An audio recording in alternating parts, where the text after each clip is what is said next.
오늘 팔복 시리즈 세 번째, 우리가 첫 번째 시간에는 심령이 가난한 자는 복이 있나니 천국이 저희 것이며, 지난 주간에는 애통하는 자는 복이 있나니 저희가 위로를 받을 것이며, 오늘은 세 번째 시간, 온유한 자는 복이 있나니 저희가 땅을 기업으로 받을 것이며. 온유라고 하면 여러분들은 무엇이 생각나십니까? 일반적으로 온유하다 그러면 부드럽다, 따뜻하다, 맞습니다. 근데 그 따뜻하고 부드러운 것이, 강한 것이 힘 있는 게 아니라 부드러운 것이 힘이 있다, 그런 말입니다. 헬라어 원어의 온유라는 말의 뜻이 뭔가 하면 성격, 태도 따위가 온화하고 부드러움, 영어의 meek인데요, gentleness 뭐 이런 말로 쓰는데, 사실은 meek나 gentleness, mildness 이런 말은 충분한 번역이 될 수 없습니다. 한자로 온유를 쓸 때 온자가 따뜻할 온자, 온대지방, 온난한 기후, 여기 온자 따뜻할 온자입니다.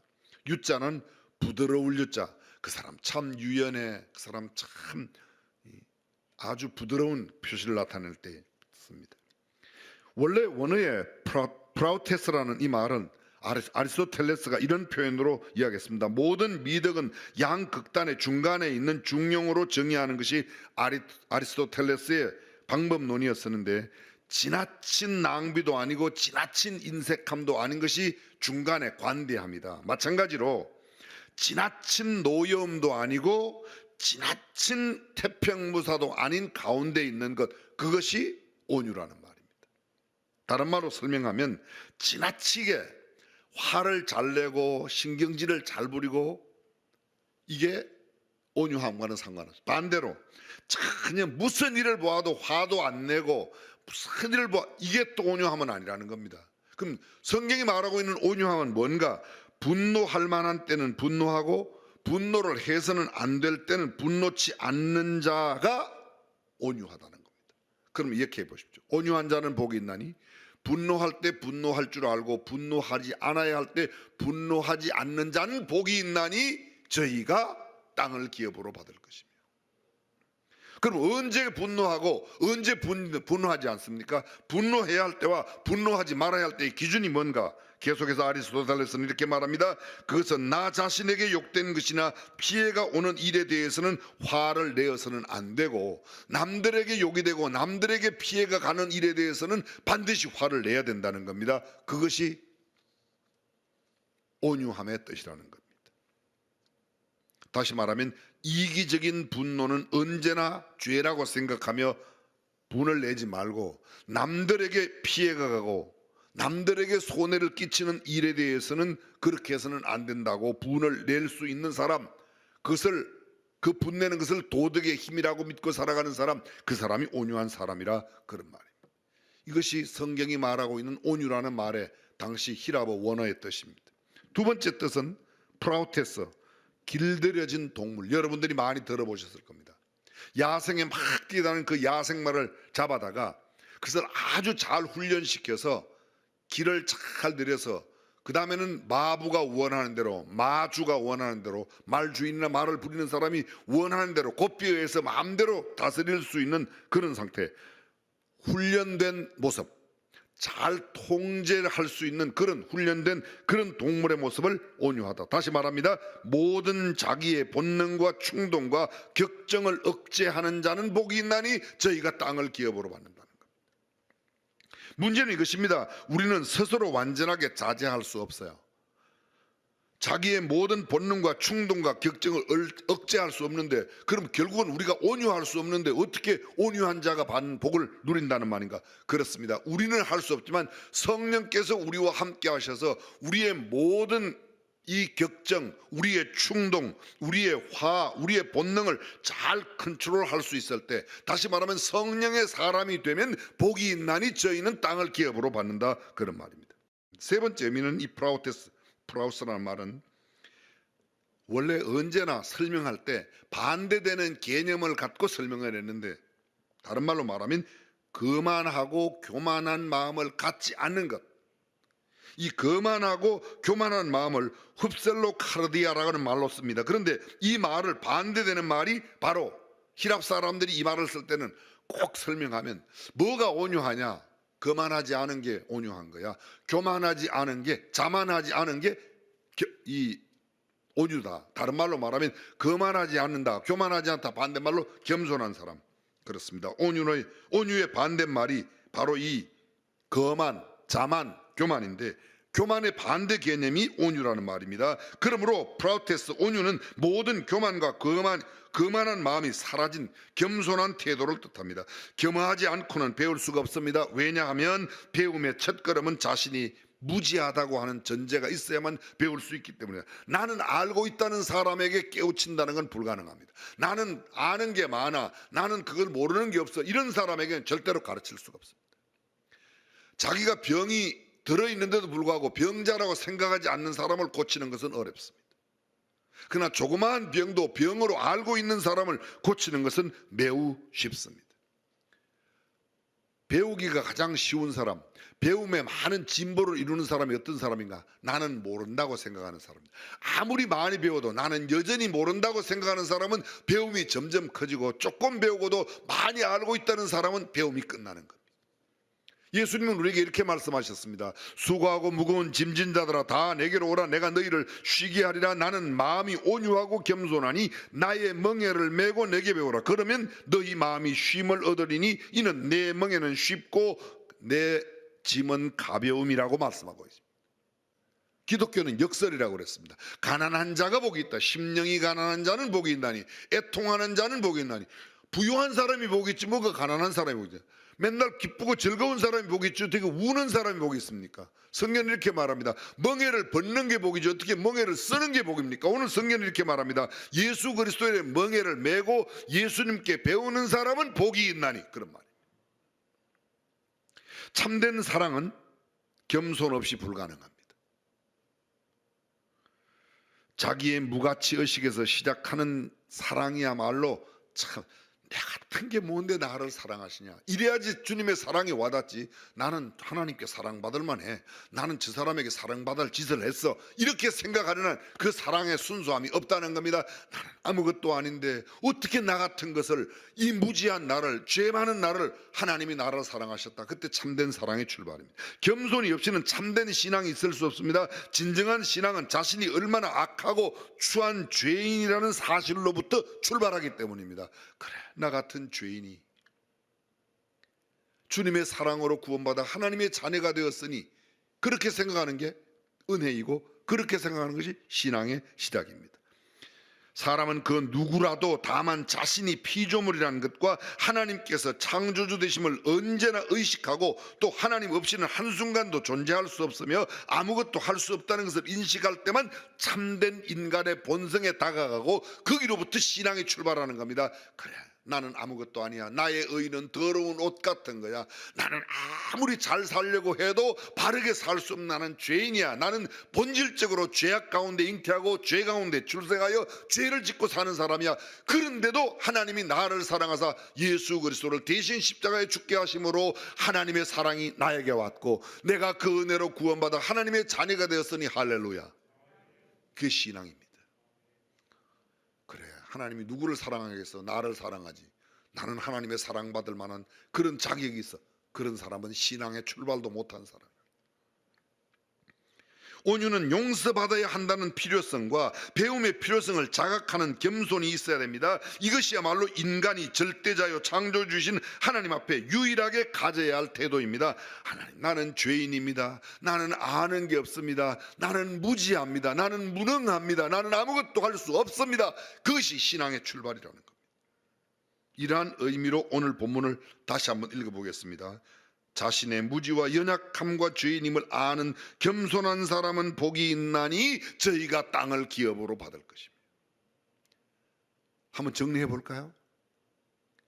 화를 낼 때 화를 내고 화를 내지 않아야 할 때 내지 않는 사람은 복이 있나니, 나는 스스로 통제할 수 없는데 나를 통제할 수 있는 철저한 성령님의 통제하에 있는 사람은 복이 있나니 저희는 땅을 기업으로 받는다. 세 번째가 뭐라고? 나는 죄인입니다. 나는 할 수 없습니다. 나는 연약합니다. 겸손한 사람은 복이 있나니 저희가 땅을 기업으로 받을 것입니다. 성경이 말씀하고 있는 복음이 뭡니까? 우리가 예수 잘 믿어서 이 세상에서 잘 되고 복을 누리고 떵떵거리고 살고 누리며 살고 다스리며 살고 내가 원하는 것을 얻어내는 것이 예수 믿는 게 아니라는 거예요. 만약 이런 게 예수 믿어 복 받는 거라고 한다면 예수 안 믿는 사람 가운데 우리보다 더 떵떵거리고 더 높은 지위에 있고 더 많이 가지고 있고 더 많이 누리고 있는 사람들이 얼마나 많습니까? 그럼 그 사람은 우리보다 복을 더 받은 사람입니까? 우리는 그들에 비해서 가진 것이 없고 우리는 그들에 비해서 배운 것이 없고 우리는 그들에 비해서 높은 지위에 있지 않음에도 불구하고 하나님의 자녀되고 영원한 천국을 소유하였으니 우리가 참 복 있는 사람인 줄로 믿습니다. 그래서 그 사람이 신앙입니다. 여기 기독교의 역설이 있습니다. 다시 말씀드립니다. 멍에는 벗는 것이 아니라 멍에를 메고 예수님께 배우는 것이 신앙입니다. 예수님의 멍에를 메고 예수님을 배우는 삶이 안식이요 그것이 쉼이요 그 짐은 쉽고 가볍다고 성경은 말씀해 주고 있습니다. 구약성경 사무엘하 22장 1절에 보면 이런 말씀이 있습니다. 잘 들어보십시오. 여호와께서 다윗을 모든 대적의 손과 사울의 손에서 구원하신 그날에 다윗이 이 노래의 말씀으로 여호와께 아뢰어 가로되 여호와는 나의 반석이시요 나의 요새시요 나를 건지시는 자시요 나의 하나님이시요 나의 피할 바위시요 나의 방패시요 나의 구원의 뿌리시요 나의 높은 망대시요 나의 피난처시요 나의 구원자시라. 나를 흉악에서 구원하셨도다. 내가 찬송받으실 여호와께 아뢰리니 내 원수들에게서 구원을 얻으리로다. 사망의 물결이 나를 애우고 불의의 창수가 나를 두렵게 하였으며 음부의 줄이 나를 두르고 사망의 올무가 내게 이르렀도다. 내가 환난 중에서 여호와께 아뢰며 나의 하나님께 아뢰었더니 저가 그 전에서 내 소리를 들으시며 나의 부르짖음이 그 귀에 들렸도다. 36절입니다. 주께서 또 주의 구원의 방패를 내게 주시며 주의 온유함이 나를 크게 하셨나이다. 하나님의 온유함이 내가 뭐 잘해서가 아니라 하나님께서 그 온유하심으로 나를 지키시고 그 사울의 손에서 아니 그 대적의 손에서 건져내셨다고 말합니다. 여러분 이 사무엘하 22장 1절이야 말씀과 똑같은 말씀이 똑같은 거예요. 거의 내용이 같습니다. 단어만 몇 개가 바뀌었습니다. 그게 시편 18편입니다. 시편 18편 1절 들어가기 전에 시편 18편이 어떤 말씀인가를 설명합니다. 여호와의 종 다윗의 시 영장으로 한 노래. 여호와께서 다윗을 그 모든 원수와 사울의 손에서 구원하신 날에 다윗이 이 노래의 말로 여호와께 아뢰어 가로되 1절 나의 힘이 되신 여호와여 내가 주를 사랑하나이다. 2절입니다. 여호와는 나의 반석이시요 나의 요새시요 나를 건지시는 자시요 나의 하나님이시요 나의 피할 바위시요 나의 방패시요 나의 구원의 뿌리시요 나의 산승이. 아까 읽었던 말씀과 거의 반복되는 말씀이 그대로 계속해서 계속됩니다. 그리고 드디어 이 시편 18편 35절에 주께서 주의 구원하는 방패를 내게 주시며 주의 오른손이 나를 붙들고 주의 온유함이 나를 크게 주의 오른손이 나를 붙들고 주의 온유함이 나를 크게 하셨나이다.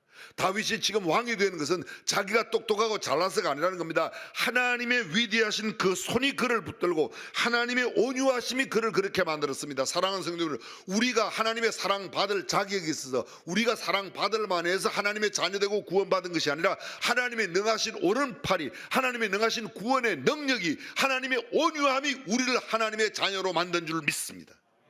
그것이 신앙이에요. 예수를 믿으면서도 내가 똑똑하고 잘난 것 자랑하기에 바쁜 사람, 그건 아직 예수를 제대로 믿는 게 아닙니다. 예수를 제대로 믿는 사람은 예수님이 하셨습니다. 하나님이 하셨습니다. 나는 아무것도 아닙니다 라고 표현하는 사람. 오늘 성경 말씀 온유한 자는 복이 있나니 저희가 땅을 기업으로 받는다는 말씀이 시편 37편 11절 말씀을 배경으로 하고 있습니다. 들어보십시오. 오직 온유한 자는 땅을 차지하며 풍부한 화평으로 즐기리로다. 여러분 사랑이 뭐예요? 사랑이 고린도전서 13장을 사랑장이라고 말합니다. 4절 사랑은 오래 참고 사랑은 온유하며 사랑은 오래 참고 사랑은 뭐하며? 온유하며. 온유한 게 사랑이에요. 성령의 9가지 열매를 이야기하고 있는 갈라디아서 5장 23절 성령의 9가지 열매에 대해서 얘기합니다. 22절부터는 사랑과 희락과 화평과 오래 참음과 자비와 양성과 충성과 온유와 절제니 이 같은 것을 금지할 법이 없느니라. 성령 충만의 9가지 열매 가운데 맨 마지막 8번째 온유와 절제라고 이야기하고 있습니다. 성령 충만한 모습이 뭐예요?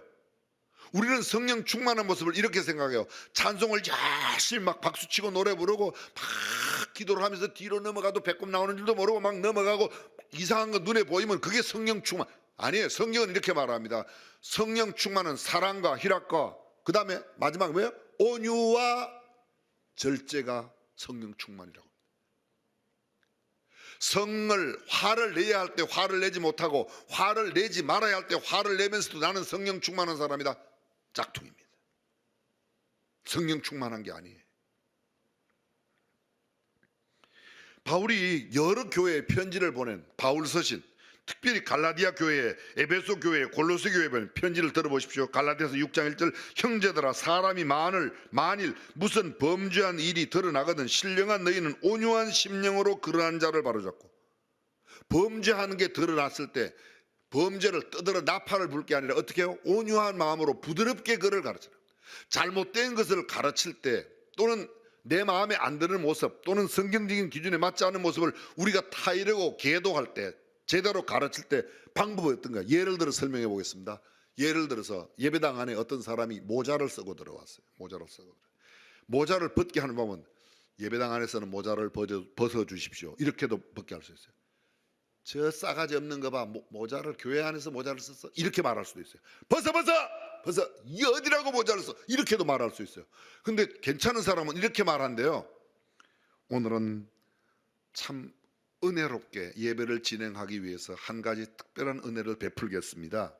70세 이상 되시는 분들은 모자를 쓰시고 그 외의 분들은 그냥 예배에 참여하시기 바랍니다. 그럼 젊은 사람이 모자를 쓰고 모자를 다 벗는다는 거예요. 왜? 70세가 안 됐으니까. 똑같은 모자를 벗게 하는 방법인데 벗어. 어디 저거 버리장머리 없지? 그렇게도 벗게 할 수 있고 우리가 대부분 그렇지 않습니까? 여러분의 자녀들이 잘못할 때 여러분의 아내나 남편이 내 마음에 안 들 때 주로 어떤 방법을 쓰세요? 부드러운 온유한 방법을 쓰세요? 아니면 일단 소리부터 지르고 봅니까? 다 알아요. 대답을 하기 곤란해도 다 압니다. 사랑하는 성도 여러분, 성령이 우리 안에 거하여 온유한 사람이 차지하게 되는 그 복을 누리시는 저와 여러분이 되시기를 주님의 이름으로 축원합니다. 에베소 교회 성도들에게 보낸 편지 모든 겸손과 온유로 하고 성도를 대할 때 온유함으로 대하라는 겁니다. 골로새서 3장 12절 그러므로 너희는 하나님의 택하신 거룩하고 사랑하신 자처럼 긍휼과 자비와 겸손과 온유와 오래 참음을 옷 입고 우리가 입어야 하는 옷 가운데 부드러움의 옷을 입어라, 온유함의 옷을 입어라고 성경은 가르치고 있습니다. 목회를 하는 목회자에게 보낸 편지가 있습니다. 바울 사도가 디모데와 디도에게, 디모데는 에베소 교회의 감독이었습니다. 요새로 말하면 디모데는 에베소 교회의 목사였습니다. 디도는 지중해에 있는 그레데 섬, 크레타 섬이라고 되어 있는 거기에서 목회를 하는 사람이에요. 그에게 보낸 편지 가운데서 바울이 쓴 편지 들어보십시오. 디모데 전서 6장 11절입니다. 오직 너 하나님의 사람아 이것들을 피하고 의와 경건과 믿음과 사랑과 인내와 온유를 좇으며. 목회할 때 필요한 것이 의와 경건과 믿음과 사랑과 인내와 온유를 좇으며. 목회할 때 어떻게 하라고요? 온유로. 성질 부리면서 목회하지 말라는 거예요. 저한테 하는 이야기죠. 디모데후서 2장 24절 마땅히 주의 종은 다투지 아니하고 모든 사람을 대하여 온유하며. 마땅히 주의 종은 다투지 아니하고 모든 사람을 대하여 온유하며. 모든 사람을. 복음을 전할 때 우리가 어떤 태도로 전해야 되는가? 베드로 전서 3장 15절 너희 마음에 그리스도를 주로 삼아 거룩하게 하고 너희 속에 있는 소망에 관한 이유, 이게 예수 믿는 거예요. 관한 이유를 묻는 자에게는 대답할 것을 항상 예비하되 온유와 두려움으로 하고. 우리 안에 있는 소망을 남들에게 전할 때는 어떻게 하라고요? 온유와 두려움으로 하고 부드러움으로 전해. 예수 안 믿으면 지옥 가 이것들아, 이렇게 말하지 말라는 겁니다. 예수를 믿으면 하나님의 복을 누리고 하나님의 자녀가 됩니다. 부드럽게 온유함으로 하라. 사랑하는 성도 여러분, 저와 여러분들의 삶 속에 온유한 삶의 모습이 구체적으로 이루어질 수 있기를 주님의 이름으로 축원합니다. 그러면 자, 이 온유한 자가 받는 복이 뭐라고 그랬죠? 온유한 자는 복이 있나니 저희가 땅을 기업으로 받을 것이며. 자, 땅을 기업으로 받는다는 말이 무슨 뜻이에요? 성경에 나오는 아브라함, 이삭, 야곱이 어떤 사람이에요? 유목민이에요. 유목민들은 늘 풀을 따라, 초장을 따라 옮겨갑니다. 근데 그들이 땅을 얻는다는 것은 정착을 의미합니다. 쉼을 의미합니다. 안식을 의미합니다. 유랑하는 사람들에게 땅이 있다는 것은 그곳에 정착하여 하나님의 복을 누린다는 겁니다. 이게 무슨 말입니까? 온유한 사람은 복이 있나니 하나님께서 그들에게 쉼을 주시고 안식을 주시고 정착을 주시고 유리방황하는 삶을 끝내게 해주신다. 할렐루야. 이것이 온유한 사람. 나는 왜 이렇게 마음을 잡지 못하고 이리저리 방황하는가? 왜 내 마음에 온유함이 없는가? 왜 내 마음에 정착이 없는가? 내 마음에 쉼과 안식이 없는가? 내게 필요한 것은 온유라는 것. 육신의 돈이나 육신의 지위, 권력으로 할 수 있는 게 아니라는 겁니다. 온유한 자의 복의 내용, 땅을 기업으로 받는다. 땅은 성경에는 사람을 의미합니다. 땅은 사람을 의미해요. 창세기 6장 5절 이하 들어보십시오. 여호와께서 사람의 죄악이 세상의 관영함과 그 마음의 생각의 모든 계획이 항상 악할 뿐임을 보시고 11절 때에 온 땅이 하나님 앞에 회개하여. 온 땅이 회개하였다는 것은 땅이 어떻게 뭐가 됐다는 게 아니고 땅에 살고 있는 생명들이 그렇다는 겁니다. 회개하여 강포가 땅에 충만한지라. 땅이 무슨 강포가 아니고 땅에 살고 있는 사람들이 강포했다는 겁니다. 12절 하나님이 보신즉 땅이 폐개하였으니 이는 땅에서 모든 혈육 있는 자의 행위가 폐개함이었더라. 13절 하나님이 노아에게 이르시되 모든 혈육 있는 자의 강포가 땅에 가득함으로 그 끝날이 내 앞에 이르렀으니 내가 그들을 땅과 함께 멸하리라. 내가 홍수를 땅에 일으켜 무릇 생명이 기식이 있는 육체를 천하에서 멸절하리니 땅에 있는 자가 다 죽으리라. 단순히 땅이 저주받는다. 그 땅에 살고 있는 사람들이 하나님의 심판을 면할 수가 없다는 겁니다. 이사야 1장 7절 너희의 땅은 황폐하였고 너희의 성읍들은 불에 탔고 너희의 토지는 너희 목전에서 이방인에게 삼켜졌으며 이방인에게 파괴됨 같이 황폐되었다. 너희가 이방의 침공을 하면서 멸망하게 됨. 그 땅만이 아니고 그 땅에 살고 있는 하나님의 백성들도 하나님을 떠나고 온유하지 못할 때 그들은 황폐케 되었다는 말입니다. 예레미야 2장 15절 어린 사자들이 그를 향하여 부르짖으며 소리를 질러 그의 땅을 황폐하게 하였으며 그의 성읍들은 불타서 주민이 없게 되었다. 이사야 58장 12절입니다. 내게서 날 자들이 오래 황폐된 곳들을 다시 세울 것이며 너는 역대에 파괴된 기초를 쌓으리니 너를 일컬어 무너진 데를 보수하는 자라 할 것이며 길을 수축하여 거할 곳이 되게 하는 자라 하리라. 그렇습니다. 온유한 자는 땅을 기업으로 받는다. 하나님이 주신 기업, 하나님 자신이 성도의 기업이 된다. 땅만 주는 게 아니라 이제는 하나님 자신이 우리의 기업이 됐다는 겁니다. 사랑하는 성도 여러분, 내가 하나님의 자녀가 된 것은 아버지의 자녀가 되면 아버지의 재산을 상속하는 것처럼 하나님의 자녀가 되면 하나님이 가지신 것을 내가 상속하여 가지게 되는 후사가 되는 줄로 믿습니다. 이것이 땅을 차지한다는 개념입니다. 예수 잘 믿으면 밭 사고 논 산다 그런 정도가 아니라는 거죠. 훨씬 더 큰 복을 담고 있습니다. 창세기 11장 31절을 보실까요? 데라가 그 아들 아브라함과 하란의 아들 그 손자 롯과 그 자부 아브라함의 아내 사레를 데리고 갈대아 우르에서 떠나 가나안 땅으로 가고자 하더니 하란에 이르러 거기 거하였으며 12장 1절 여호와께서 아브라함에게 이르시되 너는 너의 본토 친척 아비집을 떠나 내가 네게 지시할 땅으로 가라. 5절 아브라함이 그 아내 사레와 조카 롯과 하란에서 모은 모든 소유와 얻은 사람들을 이끌고 가나안 땅으로 가려고 떠나서 마침내 가나안 땅에 들어갔더라. 이게 계속해서 가나안 땅이라고 이야기하고 있습니다. 15장 7절입니다. 또 그에게 이르시되 나는 이 땅을 내게 주어 업을 삼게 하려고 너를 갈대아 우르에서 이끌어낸 여호와라. 하나님께서 아브라함에게 내가 이 땅을 너에게 주려고 갈대아 우르에서 너를 불러내서 이 땅을 준다는 겁니다. 물론 여기에서 가나안 땅, 지리적인 땅을 말합니다. 근데 그 땅 의미 이상으로 하나님께서 내가 너의 기업이 되어주겠다. 내가 너를 보장해 줄 거야. 내가 너를 지켜줄 거야. 내가 너를 인도해 줄 거야. 할렐루야. 그것이 바로 온유한 사람이 누리게 되는 복이라는 겁니다. 온유한 자는 이렇게 땅을 기업으로 받습니다. 기업으로 받는다. 헬라 이 기업으로 받는다는 말에 헬라어 원어가 무슨 뜻인가 하면 상속하다, 상속자가 되다, 획득하다, 얻는다는 겁니다. 사랑하는 성도 여러분, 우리는 하나님의 상속자가 됩니다. 어떻게 하면? 온유한 자로 살면. 오늘 저와 여러분들이 하나님이 말씀하고 있는 온유한 삶을 살아 하나님의 기업으로, 하나님께서 주시는 기업으로 축복된 삶을 살아가시기를 주님의 이름으로 축원합니다.